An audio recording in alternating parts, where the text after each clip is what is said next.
Morning students, मैं teacher Snehal Hindi पत्र लेखन के इस वीडियो में आपका स्वागत करती हूँ। आज हम पत्र लेखन का वीडियो देखने वाले हैं। आप लोग जानते ही हैं कि आपकी कृति पत्रिका में पत्र लेखन का प्रश्न अनिवार्य होता है, मतलब कंपलसरी होता है। आप लोगों को पत्र लेखन में दो तरह के पत्र आते हैं, औपचारिक और अनौपचारिक। इन दो पत्रों में से आपको एक पत्र लिखना होता है। इसके लिए 5 अंक रखे गए हैं। अब इस वीडियो में हम लोग देखते हैं कि पत्र लेखन किस तरह से किया जाता है। हमारे लास्ट वीडियो में हमने अनौपचारिक पत्रों की जानकारी देखी थी। इस वीडियो में हम औपचारिक पत्र लेखन किस तरह से करते हैं ये देखेंगे। पत्र लेखन होता क्या है ये पहले देखेंगे। पत्र लेखन एक कला है, एक आर्ट है। ये एक संदेश पहुंचाने का माध्यम भी है। पत्र के द्वारा हम अपनी भावनाओं और अपने विचारों को शब्दों के माध्यम से लिखित रूप में किसी व्यक्ति तक पहुंचाते हैं। आजकल पहले की अपेक्षा पत्र लिखने की आवश्यकता कम हो गई है। फिर भी अपने खास व्यक्तियों, मित्रों तथा सरकारी कामकाज के लिए पत्र लिखने की आवश्यकता होती ही है। पत्र लेखन के दो प्रकार होते हैं। एक औपचारिक पत्र लेखन, मतलब ऑफिशियल लेटर्स, फॉर्मल लेटर्स, और दूसरा अनौपचारिक पत्र लेखन यानी इनफॉर्मल लेटर्स। स्टूडेंट्स, आज के इस वीडियो में हम औपचारिक पत्र लेखन यानी फॉर्मल लेटर्स या ऑफिशियल लेटर्स की जानकारी लेने वाले हैं। ये लेटर्स किस तरह से लिखे जाते हैं, इसके लिखने का प्रारूप कैसा होता है, ये हम इस वीडियो में देखेंगे। बच्चों, हमारा वीडियो आज का है औपचारिक पत्र लेखन का। तो औपचारिक पत्र लेखन यानी ऑफिशियल लेटर्स क्या होते हैं ये हम पहले जानते हैं। इस पत्र में पत्र लिखने वाले का जिसे पत्र लिखा जा रहा है उससे निजी संबंध नहीं होता है, यानी उनका कोई संबंध नहीं होता जो पत्र लिखने वाला होता है और जो पत्र पाने वाला होता है। इस पत्र को लिखने के कुछ नियम होते हैं और उन नियमों के अनुसार ही पत्र लिखना अपेक्षित है। अब औपचारिक पत्र में कौन कौन से पत्र आते हैं? एक तो है प्रार्थना पत्र। इन प्रार्थना पत्र में शिकायत पत्र, आवेदन के लिए लिखे गए पत्र, इनका समावेश होता है।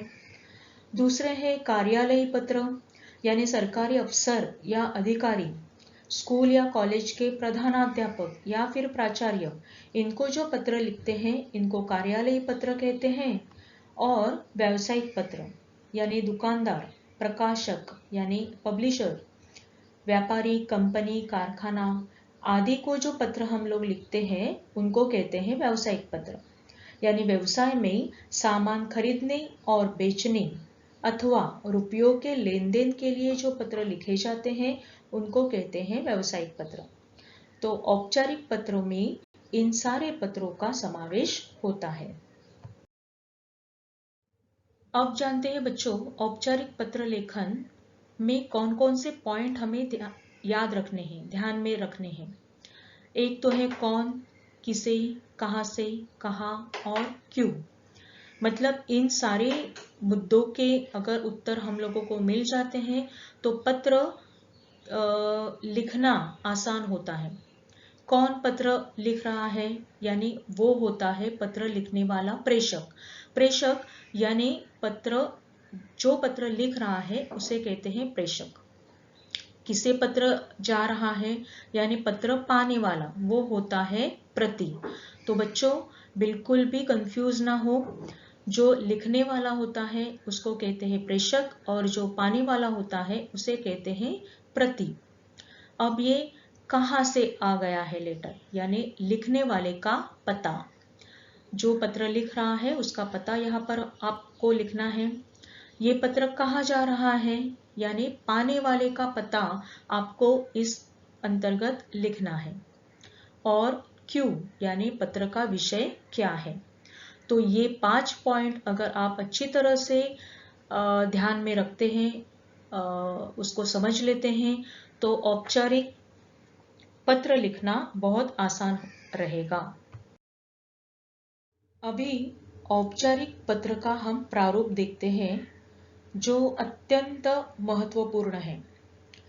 मतलब इस प्रारूप के जरिए आपको पता चलेगा कि किन मुद्दों के लिए कितने गुण रखे गए हैं। देखिए, पत्र का प्रारूप आपके सामने है।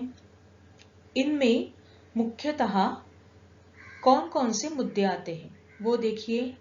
पहला तो है दिनांक, फिर सेवा में या प्रति, ये आपको लिखना बहुत जरूरी होता है।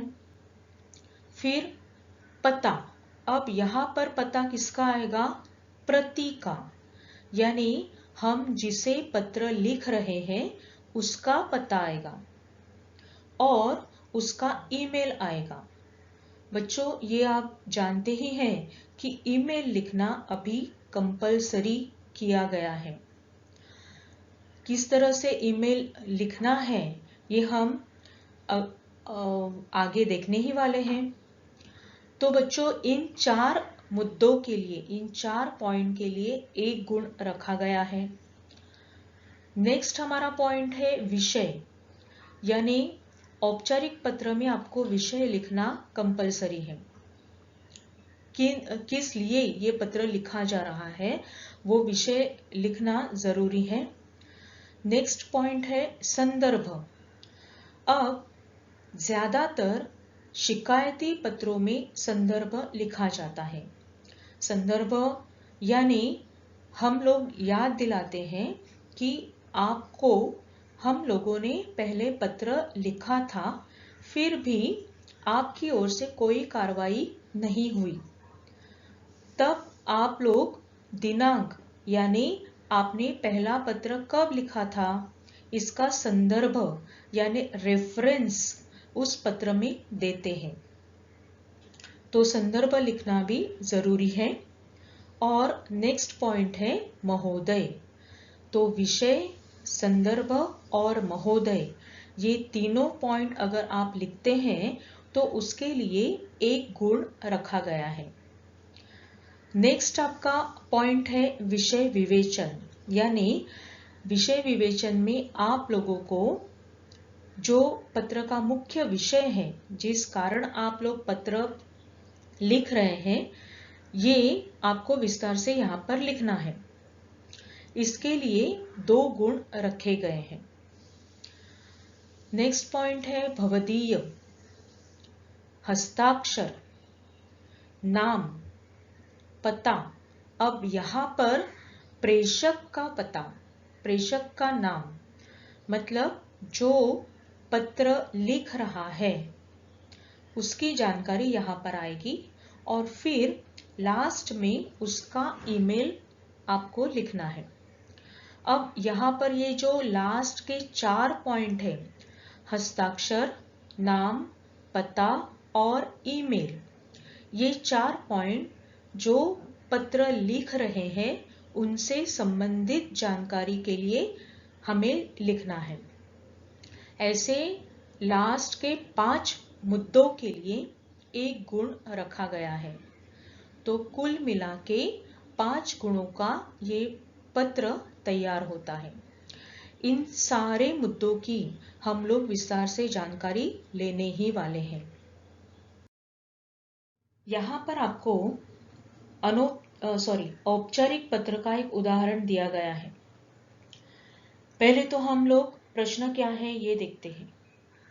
अरुण पाठक या फिर अरुणा पाठक 302 सुभाष चौक, तिलक नगर, पुणे से स्वास्थ्य अधिकारी नगर निगम पुणे को आवास में पेयजल संबंधी पत्र लिखता या फिर लिखती है। बच्चों, यहाँ पर पत्र कौन लिख रहा है और किसे लिख रहा है, इनकी जानकारी आपको लेना जरूरी है।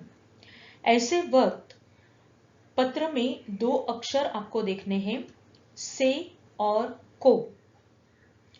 अब से के पहले जो भी नाम पता आता है वो पत्र लिखने वाले का होता है, और से और को के बीच जो भी नाम पता आता है वो पत्र पाने वाले का, यानी जिसे हम पत्र भेज रहे हैं उनका होता है। ये आपको ध्यान में रखना है। इस प्रश्न की बात करेंगे तो यहाँ पर अरुण पाठक या अरुणा पाठक पत्र लिख रहे हैं। उनका पता दिया गया है 302 सुभाष चौक, तिलक नगर, पुणे।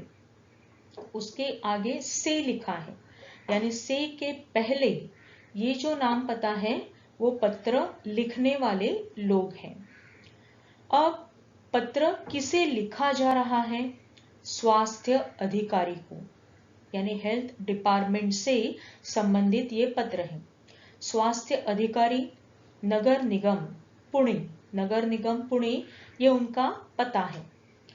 अब उनकी शिकायत क्या है कि आवास में पेयजल संबंधी पत्र, उनके निवास स्थान में पेयजल यानी पीने की पानी की कुछ उनको शिकायत है, उसके संदर्भ में उन्होंने पत्र लिखा है। अब यहाँ पर एक बात आपको ध्यान में रखनी है कि औपचारिक पत्र में यानी ऑफिशियल लेटर में हमने पहले देखा कि पत्र लिखने वाला और पत्र पाने वाला इनका कोई संबंध नहीं होता। ऐसे पत्र में जो पत्र पाने वाला होता है, यानी जिसे हम लोग पत्र भेज रहे हैं, उनका व्यक्तिगत नाम बिल्कुल भी नहीं दिया होता है। ये बहुत इंपॉर्टेंट बात है। नाम उनका ही दिया जाता है जो पत्र लिख रहे हैं। ठीक है, अब विस्तार से हम देखते हैं एक एक मुद्दों की जानकारी। ये है आपका पत्र आपके सामने। पहला तो पॉइंट है दिनांक, जो कि अनिवार्य है, अभी कंपलसरी है लिखना। दिनांक कुछ इस प्रकार लिखते हैं 25 अगस्त 2020। दिनांक लिखने के बाद आपको एक पंक्ति छोड़नी है। उसके बाद सेवा में या फिर प्रति, दोनों में से कोई एक शब्द आपको यहां पर लिखना है। सेवा में का मतलब है कि किसकी सेवा में आप पत्र लिख रहे हैं। अब प्रश्न के द्वारा आपको पता चल गया होगा कि पहले तो जिसे पत्र लिखना है उसकी पोस्ट हमें लिखनी होती है, यानी उसका हुद्दा हमें लिखना होता है। यहाँ पर स्वास्थ्य अधिकारी ये उसकी पोस्ट है। इस पोस्ट का हमें पहले यहाँ पर ये पॉइंट मेंशन करना है। सेवा में स्वास्थ्य अधिकारी ये उनकी पोस्ट। अब उनका पता दिया गया है नगर निगम पुणे। ये जो हमने 4 अक्षर यहाँ पर लिखे हैं, सेवा में स्वास्थ्य अधिकारी नगर निगम पुणे, ये लिखते वक्त हमें कॉमा लिखना जरूरी है। सेवा में के बाद कॉमा, स्वास्थ्य अधिकारी के बाद कॉमा, नगर निगम कॉमा, यानी पता जब तक पूर्ण नहीं होता है हमें कॉमा डालना जरूरी है। जब पता पूर्ण होता है, यहाँ पर इतना ही पता दिया है नगर निगम पुणे, पुणे के बाद हमें फुल स्टॉप डालना जरूरी होता है। अब बात करते हैं ईमेल आईडी की। नए पत्र लेखन के प्रारूप में ईमेल आईडी लिखना कंपलसरी किया गया है। अब जिसे आप लोग पत्र लिख रहे हैं उसका ईमेल आईडी आपको बनाना है। वो आपको पत्र में प्रश्न में नहीं दिया होता है। तो ये जानना जरूरी है कि हम लोग किसे पत्र लिख रहे हैं, तो उसके संदर्भ में ईमेल आईडी हमें बनाना होता है।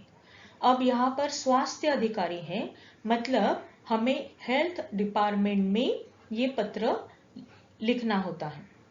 तो यहाँ पर मैंने ईमेल आईडी बना दिया है healthdepartment@gmail.com। ये आप सभी जानते हैं कि ईमेल लिखते वक्त स्मॉल लेटर्स का ही उपयोग किया जाता है। इस प्रकार आपको ईमेल आईडी बनाना होता है। इतने सारे पॉइंट लिखने के बाद आपको फिर से एक पंक्ति छोड़नी है, एक लाइन छोड़नी है। उसके बाद आपको लिखना है विषय। विषय का पॉइंट अनिवार्य है, कंपलसरी है। यहाँ पर विषय है पेयजल की समस्या संबंधी पत्र। इस प्रकार प्रारूप में आपको लिखना है। और उसके बाद का पॉइंट है संदर्भ। मैंने आपको पहले बता दिया है कि ज्यादातर शिकायती पत्रों में संदर्भ लिखना होता है। अब संदर्भ किस तरह से लिखते हैं, यहाँ पर मैंने आपको एक लिखकर बताया है कि मेरा दिनांक 10 अगस्त का पत्र। अब संदर्भ का मतलब क्या होता है कि आपने इस बारे में पहले शिकायत की थी, लेकिन उनके यहाँ से कोई कार्रवाई नहीं हुई और इसीलिए आप उनको फिर से याद दिलाना चाहते हैं कि मैंने इस बारे में आपको 10 अगस्त को पहले पत्र भेजा था, आपकी ओर से कोई कार्रवाई नहीं हुई और इसीलिए फिर से मैं 25 अगस्त को पत्र भेज रहा हूं। एक बात बहुत जरूरी है बच्चों, जो दिनांक आपने पहले लिखी है, पत्र के शुरू में लिखी है, उसके 10-15 दिन पहले का दिनांक या फिर 1 महीना 2 महीने पहले का दिनांक आपको यहाँ पर लिखना होता है, तभी संदर्भ का पॉइंट अच्छी तरह से समझ में आएगा। ये 2 पॉइंट यानी विषय और संदर्भ, ये लिखने के बाद आपको एक पंक्ति छोड़नी है और फिर लिखना है महोदय। महोदय यानी रिस्पेक्टेड सर या रिस्पेक्टेड मैडम, तो महोदय लिखना आवश्यक है। हमारा पत्र आगे बढ़ रहा है। अब देखिए, आगे पैराग्राफ हमने बनाया है। पत्र लिखते वक्त, कोई भी पत्र हो, औपचारिक पत्र हो या फिर अनौपचारिक पत्र हो, आपको नए प्रारूप के अनुसार पैराग्राफ यानी परिच्छेद बनाना आवश्यक है। तो और आपको अच्छी तरह से मालूम है कि परिच्छेद किस तरह से बनाया जाता है। 2 उंगलियों की जगह छोड़कर आपको परिच्छेद बनाना है। यहाँ पर परिच्छेद बनाकर आपको दिखाया है। पत्र हम पढ़ते हैं। हम सुभाष चौक तिलक नगर के रहवासी हैं। इस पत्र के माध्यम से हम अपने क्षेत्र की यानी अपने एरिया की पेयजल की समस्या आपके सामने प्रस्तुत कर रहे हैं। यहाँ पेयजल का भारी संकट है। इस तरह से आपका पहला परिच्छेद आएगा। दूसरे परिच्छेद में विस्तार से उनकी शिकायत क्या है ये लिखा है। दिन भर में केवल 1 घंटे के लिए नलों में पानी आता है और वह भी इतने कम दबाव के साथ कि पहली मंजिल पर भी पानी नहीं चढ़ पाता। हालत यह है कि दैनिक जरूरतों के लिए भी पर्याप्त जल नहीं मिल रहा है। दैनिक जरूरत यानी रोज के कामों के लिए भी पर्याप्त यानी इनफ पानी हमें नहीं मिल पा रहा है। आपसे अनुरोध है यानी आपसे रिक्वेस्ट है कि इस विपत्ति से छुटकारा दिलाने के लिए पानी का दबाव यानी पानी का प्रेशर तथा समय का अवधि यानी पानी छोड़ने का अवधि बढ़ाने के लिए संबंधित अधिकारियों को तुरंत निर्देश दे, यानी तुरंत उनको बताइए कि हमारे यहाँ पानी की समस्या है। देखिए बच्चों, यहाँ पर हमने अपना पत्र का विषय विवेचन यहाँ पर हमारा पूर्ण होता है। अब दूसरी लाइन में आपको लिखना होता है धन्यवाद या फिर धन्यवाद सहित। ये पॉइंट लिखना जरूरी है, तब जाके आपका पत्र एक ऑफिशियल पत्र बन जाता है। तो विषय विवेचन हो गया है। हमारा नेक्स्ट पॉइंट है, अच्छा, धन्यवाद सहित के बाद आपको एक पंक्ति छोड़नी है। उसके बाद आपको लिखना है भवदीय। अब बच्चों होता क्या है, कभी कभी यहाँ पर आप लिखते हैं आपका या आपकी, तो ये लिखना गलत है, क्योंकि आपका इस अधिकारी से कोई संबंध नहीं होता और इसीलिए आपका या आपकी ऐसे शब्द यहाँ पर इस्तेमाल नहीं करने हैं। आपको लिखना है भवदीय। भवदीय का मतलब भी है आपका, मतलब परंतु आपको आपका ये शब्द यहाँ पर नहीं लिखना है, क्योंकि ये ऑफिशियल लेटर है और इसीलिए ऑफिशियल वर्ड्स यहाँ पर आपको यूज करने हैं, और इसीलिए हम लोग लिखते हैं भवदीय। फिर उसके बाद कॉमा डालना है। उसके बाद का हमारा पॉइंट है हस्ताक्षर। अब हस्ताक्षर के इस पॉइंट में आप इंग्लिश में नाम लिख सकते हैं या फिर हिंदी में भी नाम लिख सकते हैं। उसके बाद का पॉइंट है नाम। इस पॉइंट में आपको पूरा नाम लिखना जरूरी होता है। जो पत्र में जैसे जिस प्रकार दिया है उसी प्रकार पूरा नाम आपको यहाँ पर लिखना है। उसके बाद का पॉइंट है पता। यहाँ पर हमने लिखा है 302 सुभाष चौक, तिलक नगर, पुणे। ये उसका पता हुआ। और सबसे आखिरी पॉइंट है ईमेल आईडी।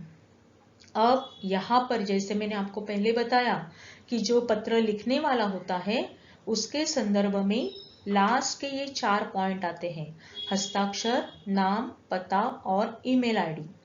उस प्रकार हमने लिखा है हस्ताक्षर में अरुण पाठक, पूरा नाम है अरुण पाठक, 302 सुभाष चौक, तिलक नगर, पुणे, ये उनका पता। और फिर आपको अरुण पाठक का एक ईमेल आईडी बनाना है, arunp@gmail.com।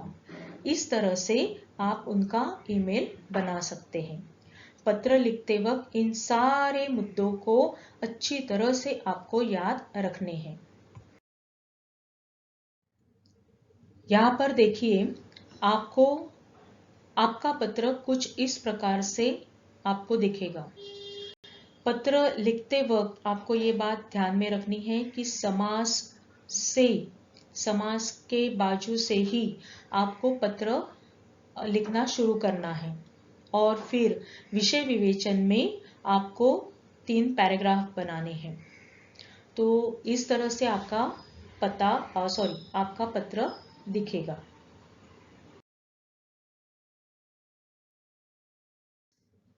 औपचारिक पत्र किस तरह से लिखा जाता है ये हमने देखा। अब एक स्वाध्याय के लिए प्रश्न आपको दिया जा रहा है। प्रश्न इस प्रकार है कि उमा या उमेश शर्मा ने मुंबई के सीपी टैंक स्थित भारत बुक डेपो से किताबें मंगवाई थी। मतलब पत्र लिखने वाले कौन है, उमा शर्मा या फिर उमेश शर्मा। उनका पता दिया गया है, देखिए, मुंबई के सीपी टैंक स्थित, सीपी टैंक एक एरिया का नाम है, स्थित यानी वहां पर रहने वाले, ठीक है। अब भारत बुक डेपो से किताबें मंगवाई थी उन्होंने। अब यहाँ पर जानना जरूरी है कि उमा और उमेश शर्मा ने जो कहां पर रहते हैं, सीपी टैंक मुंबई में रहते हैं, और उन्होंने भारत बुक डेपो नाम के बुक डेपो से उन्होंने किताबें मंगवाई थी। और पार्सल खोलने पर पता चला कि कुछ किताबों की प्रतियां कम मिली हैं और कुछ फटी पुरानी दिख रही हैं। तो महात्मा गांधी पार्क नांदेड़ से वह व्यवस्थापक के नाम शिकायत पत्र लिखता या लिखती है। तो पत्र लिखने वाले कौन है, उमा या उमेश शर्मा। पत्र पाने वाले कौन है? व्यवस्थापक। व्यवस्थापक ये उनकी पोस्ट है और ये व्यवस्थापक कहाँ से है? महात्मा गांधी पार्क, नांदेड़, ये उनका पता है। तो आपको पत्र लिखना है और जिस प्रारूप में आपको पत्र लिखने के लिए कहा गया है उसी प्रारूप में आपको वो लिखना है। स्टूडेंट्स, यहाँ पर हमने औपचारिक पत्र क्या होता है, कैसे लिखते हैं उसे, उस पत्र का प्रारूप क्या है और उससे संबंधित एक स्वाध्याय क्या है, ये सब हमने इस वीडियो में देखा है। उम्मीद करती हूँ कि आपको ये औपचारिक पत्र का वीडियो समझ में आ गया होगा। आपको जो स्वाध्याय दिया है वो आपको आपके 100 पेजेस के नोटबुक में लिखना ज़रूरी है और अच्छी तरह से जानना है कि पत्र किस तरह से लिखना है। धन्यवाद।